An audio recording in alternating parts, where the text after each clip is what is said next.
Hey everyone, hi. I wanted to talk about chores because I know that a lot of people struggle, especially now that the kids are home and there's so much going on and life is busy, or that I'm struggling, maybe is why I want to talk about this today with chores. My kids are doing well today though, so actually quite well.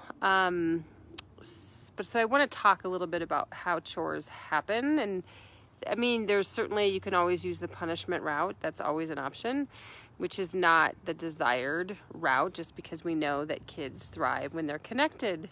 It's like the key piece to everything regarding parenting is the connection piece, connection first. So, but what I really want to say is from the ages of 0 to, like, if you break down child development into 3 cycles, you could break it down further from that. If you break it into 3 cycles, 0 to 7, it's really helpful to know, if you have a child in this category, that children mirror adults. Like they really just want to be exactly like adults are. And so they mirror them and they want to do chores. They want to sweep, they want to mop, they want to clean the toilet, they want to clean the bathtub, they want to wash dishes, they want to dry dishes. They want to do everything that we do. And in some homes, people, shoo away their kids. And in actuality, that's exactly the opposite of what you should do. We should really be bringing them in and having them do those things with us. This is how they create a sense of doing important work, right? They get to do important work, which is really amazing for them to have that experience. This is how high faith, this is how they can develop self-esteem and a sense of purpose in the world, that they have value. They're doing things that are important, and we shoo them away thinking that they're not good at it and it's hard. And it is true, it takes more time. But I will tell you, it is one of the most worthwhile things I have done as a parent, is to bring my children into housework from the get-go. The moment that they can walk, they can scoot, they can do anything, they want to do the same things that we're doing. And so I've always involved my kids in the housework. And they have, they just love it from 0 to 7. That's like, developmentally, they're just programmed to do that because they want to be like adults. And they mirror us. So they're going to do all the same things that we do every single day. Hi, Christy. And then in the next 7 years, so up until the age of 14, and I would even say in 14 and above, but let's just break this down into 3 segments. So the next segment, 8 to 14, connection is key to getting them to do to getting them to do their chores and do things in the house. I don't think chores is a great word. It has a negative connotation, doesn't it? And so it's really about, hey, this is what we do, and just putting the expectation out there that this is what we do. We do work. We do work as a family. We do work together. And that we need to also create meaning in chores, meaning in the work that we do.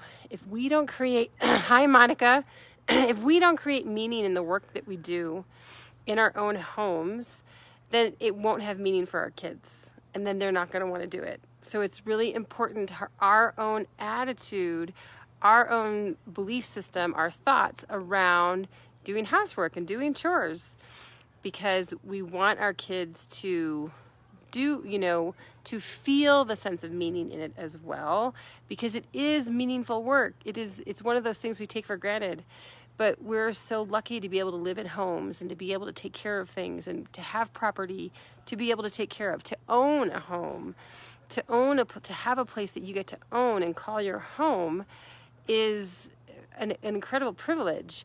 And we take all that for granted, don't we? And so to be able to feel the sense of meaningful work in the work that we do will be significant for our children at any age, but really especially in this age group, the 8 to 14 age group. So, and then the other piece of that is connection. So doing things together. I will also say in the 0 to 7, You can't expect kids to do things independently in terms of, go pick up your room. That really isn't age appropriate, developmentally appropriate for them. And so they typically cannot do that. Starting at age, and this is all generalization, right? 8 to 14, they can start to pick up their own rooms by themselves. It's always more fun together. One of our rules has always been, we actually haven't used it very much, is you can always ask for help with the chore. You can always ask for support. You can always ask to do things together if you want. So that's 8 to 14, and then 15 and above, it becomes more about responsibility for sure. But leaning on that meaningful work again is so important, and that matters the whole time.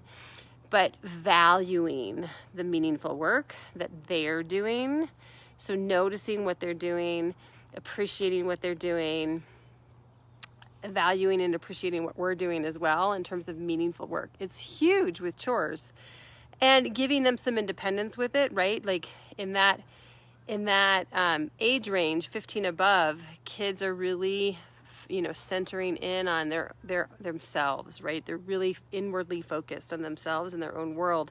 They're not really understanding how they affect the people around them. And in fact, I think in many ways, teens go back developmentally. They go backwards in a way, but it just kind of has to be this way in terms of my kids became more slobs, less able to see how they impacted other people. And it's part of the process though, that they'll get over that hurdle and then they'll start to see that. And so, being able to remind them, hey, Alfonso, that how they impact other people is super important, because they also have value, right? They have value in what they do. And the work that we do at home, again, is very important. And so, and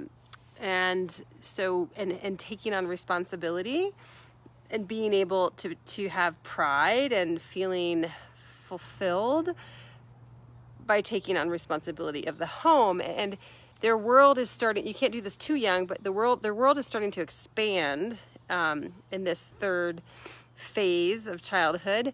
Their world is starting to expand. So being able to help them understand the bigger picture of like why we keep our home organized, how, like this morning, my son he brought the recycling out, but he didn't put the garbage can back away. So to help him see how that affects me is without shame, without making him wrong, without making him feel bad, is all a significant piece of kind of his development and his learning process, is because it's hard for them to see that. And so we have to give gentle nudges. They're not always willing to learn on our time frame. That's okay. We just keep reminding things about that, and assume and responsibility. That's an important piece too. Like, yeah, that's what you do. So what I do with chores now, so it's always been part of our lives. Again, it starts really young. Don't let yourself be a parent who thinks that the young kids shouldn't be doing chores. So it's always been part of our lives. And so on chore days, I just write the chores down, and the kids know whoever picks a chore first, that's their chore. So if I have, 6 chores written down, I have 2 kids, each child will get 3 chores, and whoever picks first, and does the chore gets to do that chore. So there's this incentive built into it to be able to do the chore that they picked. And so that's one way that we do it as well. That seems to work really well for our family. Once in a while, chores are an issue because my kids get overwhelmed. They're all kinds of reasons, right? But for the most part, they do pretty well with chores. So I'm pretty thrilled with that. But I wanted to kind of help you explore the developmental piece and how to create expectations and how to create this idea around meaningful work and the fulfillment that we get, and how important it is that we have our own fulfillment in chores. Because taking care of ourselves, chores is kind of an expression of self-love, right? If we're grumbling and moaning and hating along the way, it's like, like for me, some of the chores I like some chores better than others, but I like making my bed. For some reason, I love to make my bed. It just feels like an expression of love for myself. I've folding my clothes. I don't like to do laundry necessarily, but I like to fold clothes.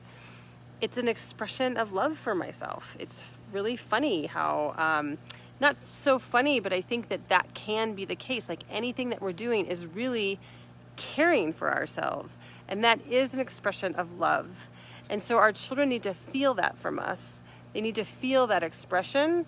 They need to feel that this is a sense of care, to understand how it works. So it's our own mindset. It's our own mindset that this starts. Just like most things that we do, it's like so much of it's internal work. So I wanted to share all that with you.